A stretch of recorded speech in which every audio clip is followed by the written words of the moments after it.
नमस्कार छात्रों, आज हम उच्चारण के अंतर्गत पिछली क्लास में हम लोगों ने जो पढ़ा था उसी से जुड़ी हुई कुछ और जानकारियाँ, उसके बाद की जो विशेषताएं हैं उस पर चर्चा करेंगे। पिछली क्लास में हम लोगों ने पढ़ा था कि उच्चारण के अंतर्गत किस अक्षर किस वर्ण का उच्चारण हमें कहाँ से करना है।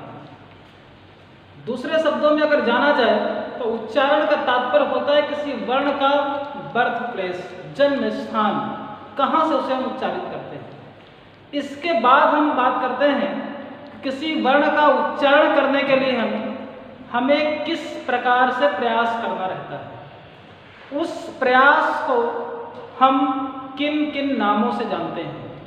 आइए आज की क्लास में हम चर्चा करते हैं उच्चारण के प्रकार कौन कौन से हैं।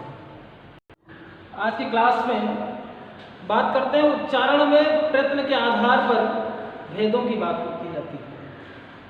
उच्चारण में प्रयत्न के आधार पर एक तो अभ्यंतर प्रयत्न की बात की जाती है और दूसरा बाह्य अथवा बाह्य प्रयत्नों की बात की जाती है। अभ्यंतर प्रयत्न का तात्पर्य यह है कि मुख के भीतर किसी वर्ण के उच्चारण के लिए हम जो प्रयास करते हैं उस प्रयास को ही अभ्यंतर प्रयत्न कहा जाता है। उसी उच्चारण के लिए या किसी वर्ण के उच्चारण के लिए मुख में जो प्रयास किया जाता है वो बाह्य प्रयत्न कहा जाता है। बाह्य का तात्पर्य नहीं कि मुख के बाहर से हम जो प्रयत्न करते हैं, बाह्य का तात्पर्य है कि कंठ के ऊपर से जो प्रयास किया जा रहा है वो बाह्य, कंठ से नीचे जो प्रयास किया जा रहा है, जो कोशिश की जा रही है वो अभ्यंतर है।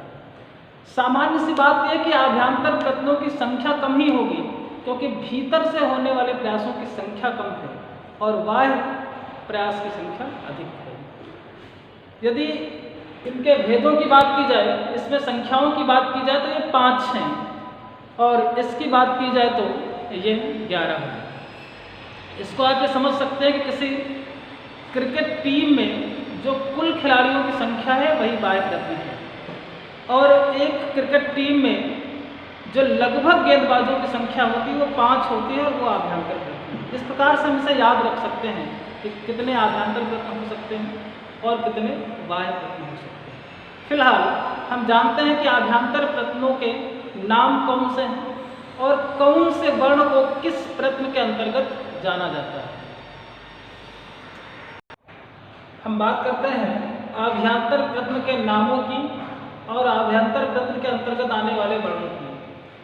अभ्यंतर प्रयत्न के भेदों की अगर बात की है तो ये 5 हैं और ये एक ऐसा प्रकरण है, इस प्रकरण से लगभग सभी परीक्षाओं में या तो स्थान के आधार पर या फिर प्रयत्न के आधार पर 1 या 2 प्रश्न लगभग हर परीक्षा में पूछा जाता है। चाहे वो हिंदी की परीक्षा हो, चाहे संस्कृत की परीक्षा हो अथवा अन्य और प्रतियोगी परीक्षाओं हो, उन सभी में यहाँ से 1 या 2 प्रश्नों का आना निश्चित हो गया है।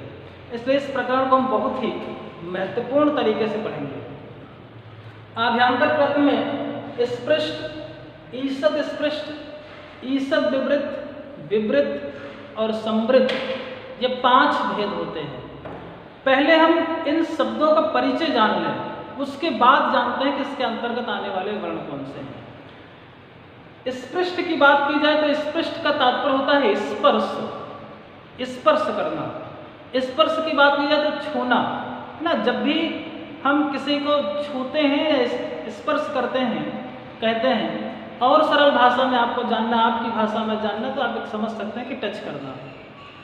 तात्पर्य यह है कि जब किसी वर्ण का उच्चारण करते समय मुख के भीतर के अंग आपस में एक दूसरे तंतुओं का स्पर्श करते हैं तो ऐसे वर्णों को स्पर्श वर्ण कहा जाता है और स्पर्श वर्णों को ही ईषद स्पृष्ट कहा जाता है। अब आप सोचेंगे कि स्पर्श कैसे करते हैं, मैं उच्चारण करता हूँ तो स्पर्श नहीं करते हैं। आप जब किसी वर्ण का उच्चारण करिए तो उच्चारण के बाद ये कोशिश, ये महसूस मत करिए कि उच्चारण, ये वर्ण स्पर्श करेगा। आप केवल कोशिश करिए, उच्चारण न करिए। जैसे आपको का कहना है तो का के उच्चारण से पूर्व मुख की जो अभिव्यक्ति होती है उसकी कोशिश करिए।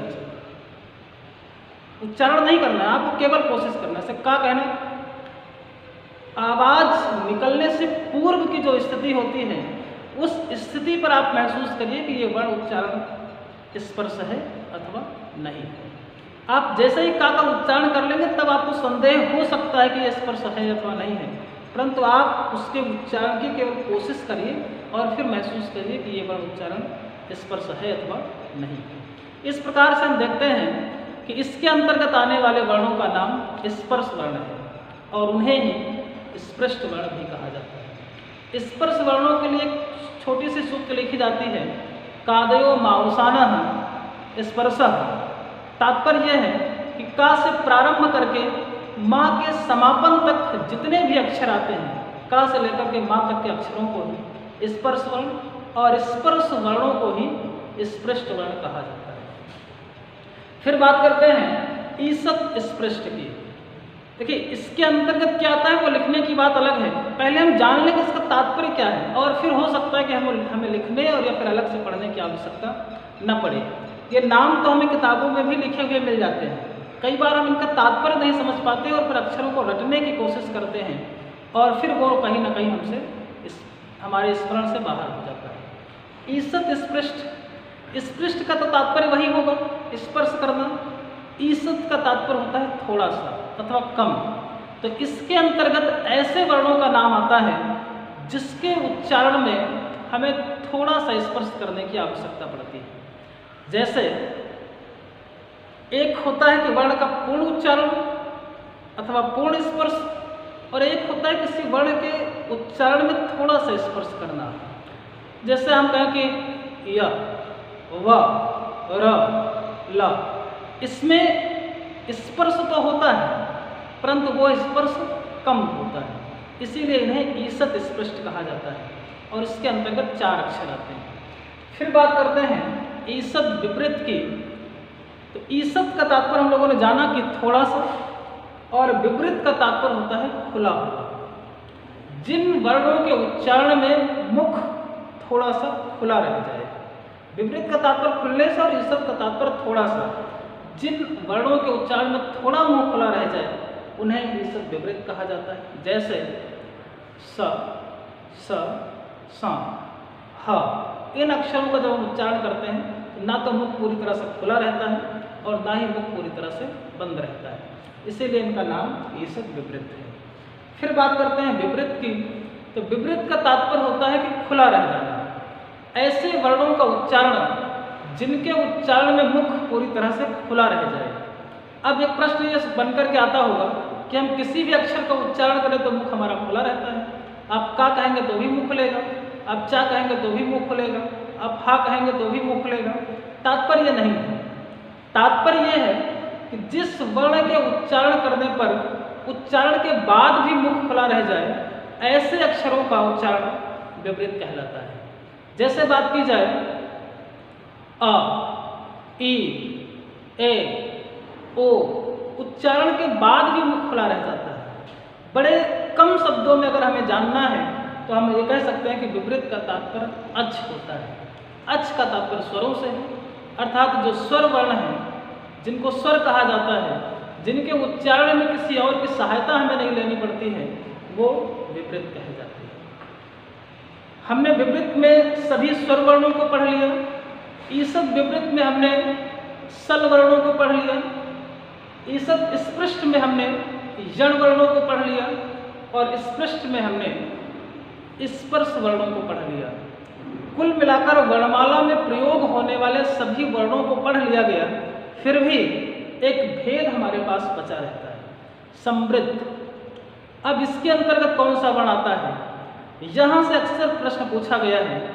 समृद्ध में ह्रस्व आ आता है। अब ह्रस्व आ कैसे आता है?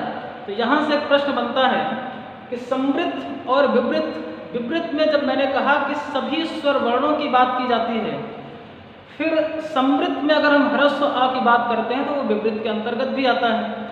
इसका तात्पर्य यह है कि जब यहाँ से प्रश्न पूछा जाता है तो इसके अंतर्गत हम लिखते हैं कि आ प्रयोग की दशा में किसी अक्षर को दो परिस्थितियों में हम जानते हैं, एक प्रयोग की दशा में और दूसरा प्रक्रिया की दशा में। जब किसी वर्ण का प्रयोग आप कर रहे होते हैं तब वो प्रयोग की दशा में होता है, और जब आप उसका लेखन कर रहे होते हैं तब वो प्रक्रिया की दशा में होता है। जब तक ह्रस्व अ से आप कोई शब्द लिख रहे होंगे, आप उसकी रूपरेखा तैयार कर रहे होंगे, उस समय तक वो विपरीत होगा, और जब उस ह्रस्व अ का उच्चारण आप कर रहे होंगे उस समय वो समृद्ध होगा। जब भी आपसे समृद्ध के विषय में पूछा जाएगा तो उसके विकल्प में ये जरूर लिखा होगा अप्रयोग की दशा में। अगर इसी को उल्टा कर दिया जाए, लिखा जाए अप्रक्रिया की दशा में, उस स्थिति में इसे विपरीत कहा जाता है। तो हमें ध्यान रखना है, एक बार हम देख लेते हैं सबको लिख करके। स्पृष्ट का तात्पर्य है का से मा तक, इनकी संख्या 25 है। का से मा तक 5 वर्ग हैं, पांचों वर्ग में 5-5 अक्षर हैं, इन्हें वर्गीय व्यंजन भी कहते हैं, स्पर्श व्यंजन भी कहते हैं, कादयो मावसाना भी कहा जाता है। इस प्रकार से इनकी संख्या 25 है। ये सब स्पृष्ट का तात्पर्य यण वर्णों से है, इन्हें यण भी कहते हैं, इन्हें अंतस्थ भी कहते हैं, और इनकी संख्या 4 है। इनका परिचय य, व, र और ला है। ये सब विपरीत की बात करें तो इन्हें सल कहते हैं, इनकी भी संख्या 4 है, और स, स और ह। फिर बात करते हैं विपरीत की। विपरीत का तात्पर्य अच वर्णों से है, अच का तात्पर्य स्वर से है, सभी स्वर वर्णों से, और समृद्ध का तात्पर्य केवल एक अक्षर से है, वो भी ह्रस्व अ से, और उसमें भी एक कंडीशन है, एक शर्त है कि जब तक वो प्रयोग की दशा में होगा तब तक वो समृद्ध अथवा वो विपरीत ही होगा। आज की क्लास में हम अभ्यांतर प्रश्नों पर अपनी क्लास को समाप्त कर रहे हैं। अगले वीडियो में हम बात करेंगे वाह्य प्रश्नों की, जिसके भेदों की संख्या 11 है, जिसके नाम कौन कौन से हैं, उसके उच्चारण के लिए हमें किस प्रकार का प्रयास करना है, और सबसे आसान बात है कि उन्हें हम पहचाने कैसे। हम लोग एक ऐसे ट्रिक की बात करेंगे, एक ऐसी व्यवस्था की बात करेंगे कि हो सकता है इस वीडियो के बाद हमें कभी भी वाह्य प्रश्न के वर्णों को याद करने की कोशिश न करना पड़े। हम एक बार कुछ इस प्रकार समझ लेंगे कि हमें पुनः इस वीडियो को देखने के लिए इस प्रकरण को पढ़ने की आवश्यकता हो सकता है न पड़े। धन्यवाद।